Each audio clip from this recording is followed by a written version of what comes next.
From Interior Alaska's most trusted news source, this is the Fbx Evening News.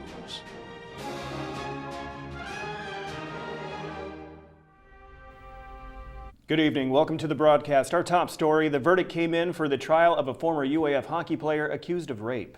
Here's the details. Not guilty was the verdict in the rape case of former Nanook hockey player Nolan Young.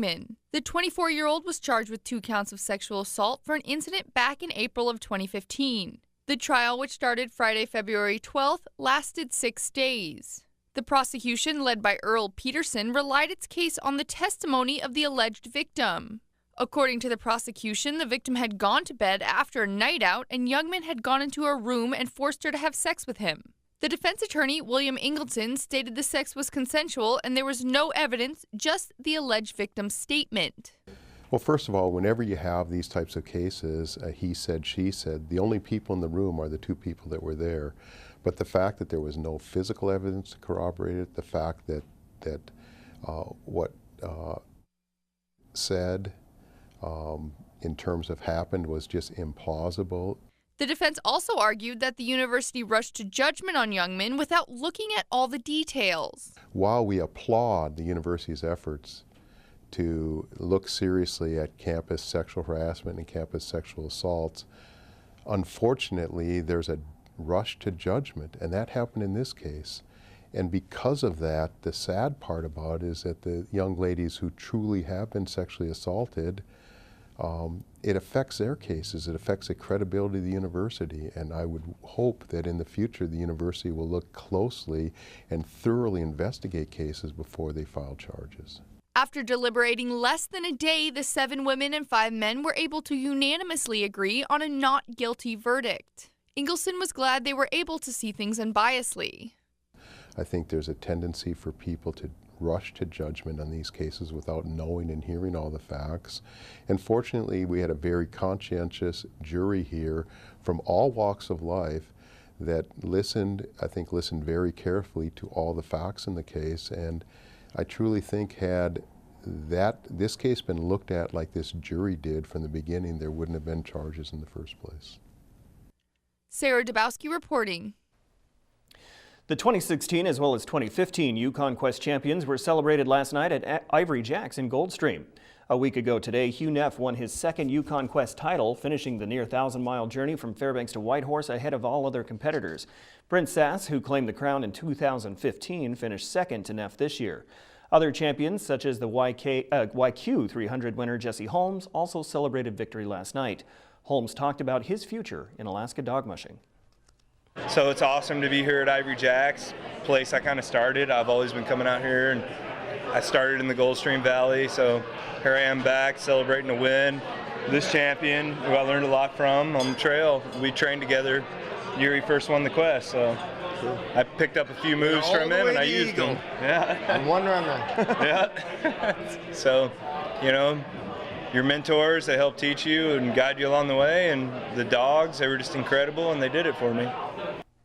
Alaska businesses reported being hit last week with what is referred to as ransomware. A cyber threat named CryptoLocker, also called Locky, is actively impacting Alaska consumers and businesses.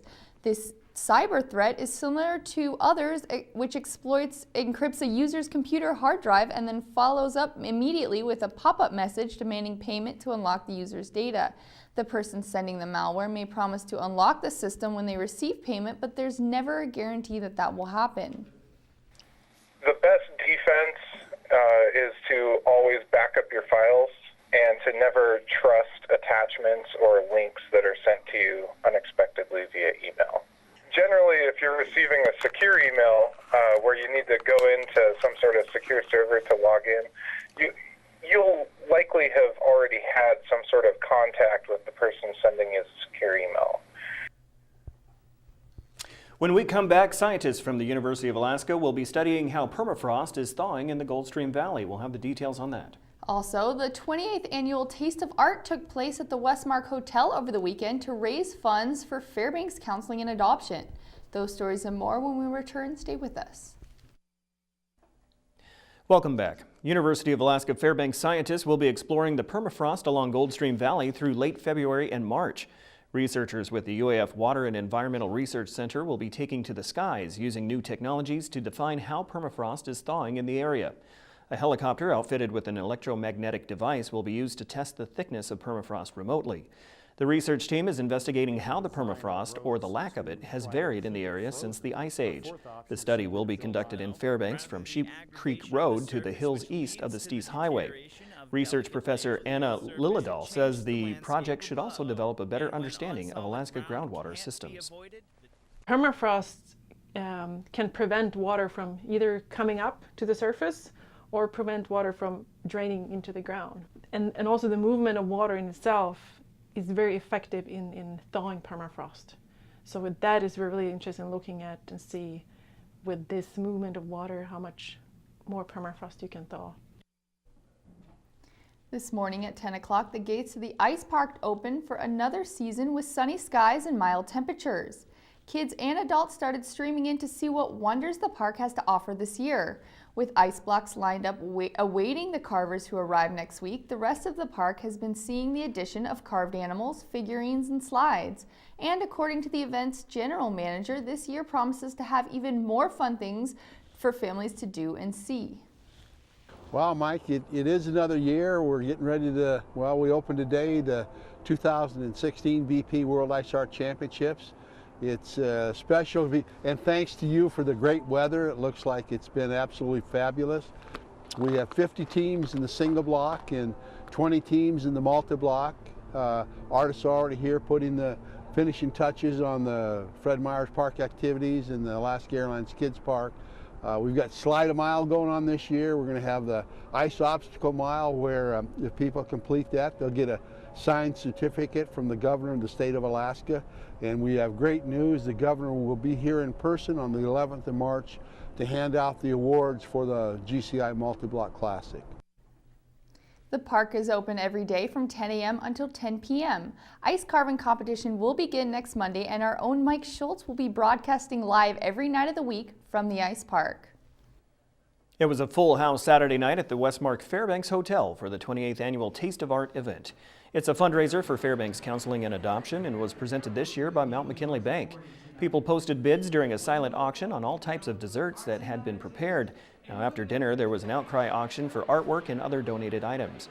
In addition to counseling and adoption, FCA provides a number of other services to the community, including meals and a place to stay overnight for homeless teens. Executive Director David Monroe says people are often shocked when they hear the number of homeless teens Fairbanks has at times. The things that we do, of course, are related to adoption, but some people don't know we also do family-supported services where we help families in crisis, and we have a street outreach and advocacy program for homeless teens also here in the community. It's amazing to believe, but there can be as many as 500 homeless teens at a time in the Fairbanks community. Joe Cook is up next with sports. He'll have some of the top stories in the weekend recap. Also, don't miss a spectacular edition of the I-5 Interior Top 5 Plays and more with Joe after the break.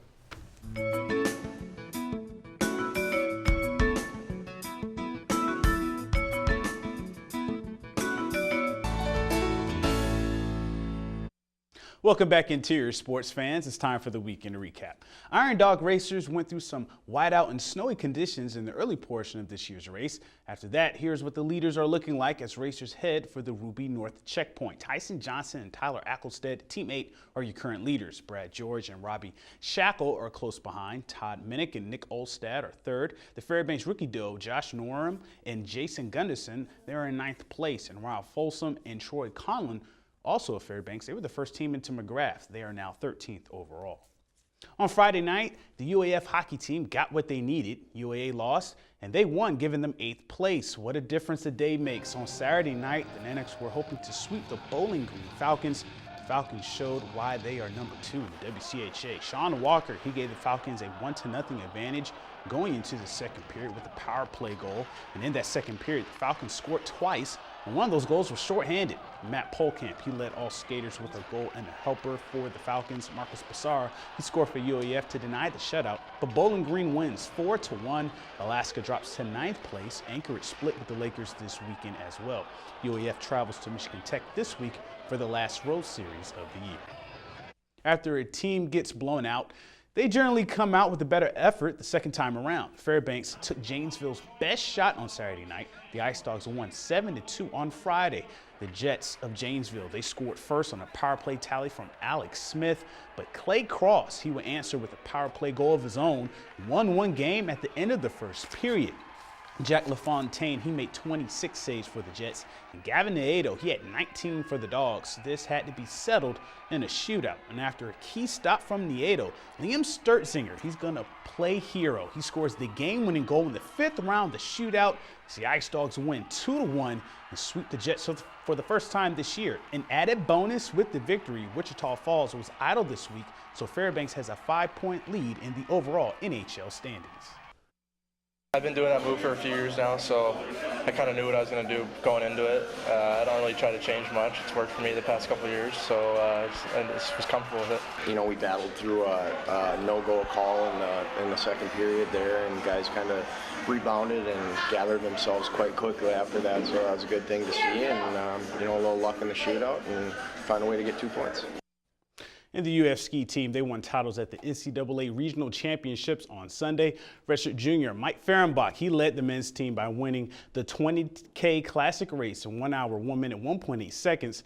This is Fehrenbach's first win of the year, and it's a regional title. He led the first 10K and had to rally on the final stretch to win by fractions of a second. 7 other Nanoks finished in the top 20 for the men's team. Nicole Baith was second in the 15K race in 53.53. Anna Tina Marksett was third.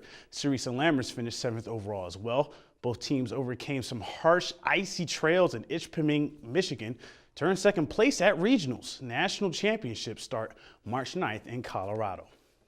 The Alaska Nanok Rifle Team, ranked 5th in the country, seems to be shooting their best at the right time of year. Saturday, they outshot number 13 Nevada and number 19 UTEP with a score of 4,700. It's the 3rd time this season they shot at least 4,700. They shot 4,709 on Thursday. Sagan Madalena and Tim Sherry led the Nooks. Madalena and Sherry won the air rifle and small bore titles. Madalena with a 597 in air, and Sherry posted a 587 in small bore. Luke Johnson, he placed second in air rifle with a 592, and JT Schneering made it a 1-2-3 sweep with a 590. Soren Butler and Schneering placed 3rd and 4th in small bore. UOF will have some time to select their 5 best shooters for the NCAA championships coming up on March 11th and 12th in Akron, Ohio. And now we close out the weekend recap with another edition, a spectacular one, of the I-5 Interior Top 5 Plays.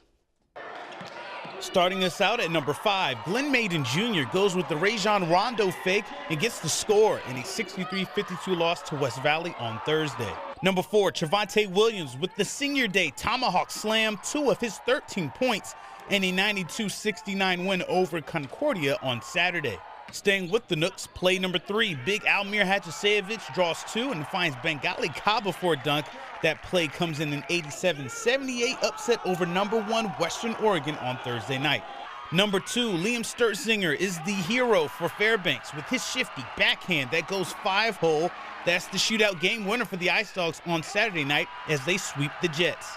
Number 1, Taylor Money Time Munson scores the game-winning goal, shorthanded at that, with 8.9 seconds left in regulation on Friday night. As UAF beats Bowling Green 2-1, that goal ends a 5-game losing streak, and the Nooks get their first home win since November 6th. To vote for the play of the week, click on your favorite play on the I-5 poll on webcenter11.com. You can also comment on the KTVF Facebook and YouTube post and at KTVF11 Sports on Twitter for your vote. The play of the week will be revealed this Friday. The I-5 Sports Report is brought to you by Adient Orthopedic Physical Therapy. And that'll do it for sports tonight. Thanks for watching. Mike Schultz is next with the weather, and we'll catch you next time. Hello, everyone. Welcome back into Monday night's weather. Mike Schultz with you once again. Hope you had yourself a good weekend. Boy, the warm temperatures came in yesterday, and they're going to be with us all the way through the week, and it could be really warm by the end of the week, close to 40 degrees. We'll tell you more about that in just a little bit. What we are going to talk about tonight, and here's what it looks like on our schedule. We're looking at a very mild night in store tonight. Once again, temperatures in the plus figures. And as far as the above normal temperatures, they're going to continue right on through the weekend. And also, again, no precipitation expected right on through the weekend the way it looks right now. So some very nice weather in our direction. And as far as the air quality, once again, we have a stage 1 moderate condition for the Fairbanks area and a stage 2 unhealthy for sensitive groups in North Pole. And are looking at our satellite and radar for Alaska today. Again, you see some showers down across the Gulf Coast, around the Kenai Peninsula and the Prince William Sound area. Not too much going on over southeast Alaska. And out to the west, again, you're looking at not a whole lot of activity. And once again, some very, very mild weather pattern going on. Now, as far as the big picture is concerned for the state of Alaska, as you can see here, Ketchikan, 38 degrees, no precipitation. And same for Juneau, just mainly partly cloudy skies. Nice weather around Anchorage, 43 degrees, 43, very nice. And some showers around the Kodiak Island, 38. And over Cold Bay, again, rain shower activity there, 34. Then you jump across the Aleutian Chain, you get back to cooler temperatures, Bethel, 24, Nome, 18. 2 degrees below zero at Barrow and Fort Yukon, maybe just partly cloudy skies, but 10 degrees for their high today. Lower 48 weather. A little bit of a storm developing across the Rockies, and then more activity moving across parts of Texas. And this is bringing with it some pretty severe activity over the western sections of Texas. Over the west coast, not a whole lot, just a few sprinkles there around the Seattle area. And over the east coast, again, more energy moving across the deep south. That could possibly spawn some very heavy activity. In fact, as you can see here, severe thunderstorms are possible right around the bayou country there, from Louisiana, Mississippi, and Alabama. Well, just to the northwest of it, again, the possibility of some snow in the Denver and Colorado Springs area. And the jet stream is going to be taking some wild changes this week. As you can see, a big, big bow over the top of the western half of the country means warmer temperatures, considerably warmer, but just the opposite over the eastern half, looking at possibly some scattered shower activity and cooler temperatures there. All right, time once again for our weather fact for tonight. And in 1988, Central Rockies. Winds gusted to over 120 miles per hour at Mines Peak, Colorado, and Rendezvous Peak in Wyoming. And they caused some widespread destruction, as you can well imagine. Again, thanks to Mount McKinley Bank for sponsoring our kids' weather. And tomorrow night, we'll be once again visiting with the kids from Wood River Elementary School. Here's your forecast for the remainder of the night. Actually, for tomorrow, I should say. Partly cloudy skies at Barrow. Mostly cloudy skies are expected for Nome and also at Fort Yukon. Here in the interior, couldn't ask for better weather. Mostly cloudy skies for Fairbanks. The winds you had gusting today around the Healy and Delta Junction areas should be diminishing overnight, and a very nice day expected tomorrow. Look at that temperature at Healy, 36. Over southeast Alaska, scattered showers expected across the region. And over the southwest part of the state, mixed showers for Cold Bay and Kodiak with mostly cloudy skies at Bethel.